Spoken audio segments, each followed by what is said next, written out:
Hello दोस्तों, कैसे हैं आप सभी। Welcome to S tech education.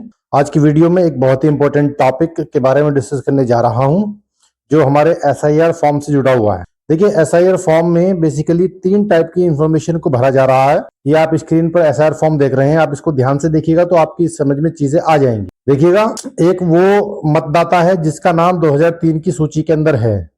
2003 की सूची के अंदर अगर किसी मतदाता का नाम है तो वो क्या करेगा, देखिए ऊपर वाला जो कॉलम है, देखिएगा ये वाला कॉलम जहां पर मैं ये पेन रख रहा हूं, इसको तो बेसिक इन्फॉर्मेशन सभी को भरना है।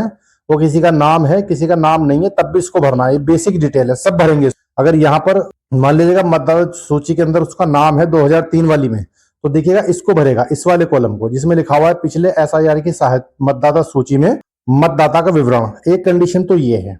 दूसरी कंडीशन ये है कि मान लीजिएगा किसी का करंट में नाम है, जैसे इस वोटर का नाम है यहाँ पर, और लेकिन इसका बेसिकली 2003 की जो मतदाता सूची है उसके अंदर इसका कोई नाम नहीं है। तो मान लीजिएगा इसके माता पिता का नाम है, माता पिता का या दादा दादी का नाम है, तो उसमें से किसी एक की भी डिटेल अगर इसको मिल जाती है 2003 वाली लिस्ट में, तो देखिएगा इसको भरेगा। समझ रहे हैं आप। पिछले कॉलम में दिए गए संबंधी का विवरण और पिछले एसआईआर के अनुसार कैसे भरेंगे वो फॉर्म ऑलरेडी मैं वीडियो बना करके चैनल पर अपलोड कर चुका हूं, तो आप वहां से देख सकते हैं कि किस तरह से फॉर्म को भरना, क्या क्या भरना है। ठीक है, अभी तो मैं बेसिक इन्फॉर्मेशन आपको दे रहा हूं कि कौन सा कॉलम भरें और किस कंडीशन में भरें। अब तीसरी कंडीशन आती है कि मान लीजिएगा एक हमारा करंट का वोटर है, उस वोटर का नाम ना तो मतदाता सूची में है 2003 की, यानी इसको भी वो नहीं भर सकता।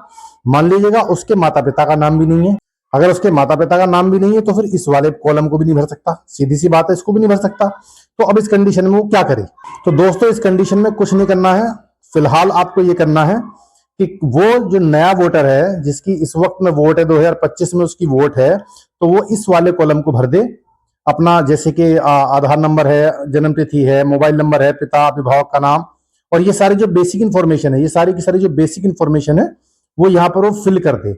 अब क्योंकि इसको तो भर नहीं सकता क्योंकि उसके माता पिता की डिटेल तो इसके अंदर है नहीं, तो इसको सिंपल भर दे जो भी इंफॉर्मेशन उसके पास में अपने आधार कार्ड के हिसाब से, अपने पहचान पत्र के हिसाब से। इसको भरने के बाद में खाली इस फॉर्म को जमा कर दे बीएलओ के पास में। खाली इस फॉर्म को बीएलओ के पास में जमा कर दे, और कोई भी डॉक्यूमेंट अभी फिलहाल देने की जरूरत नहीं है। जो डॉक्यूमेंट देने का जो सिलसिला शुरू होता है वो अब शुरू होगा।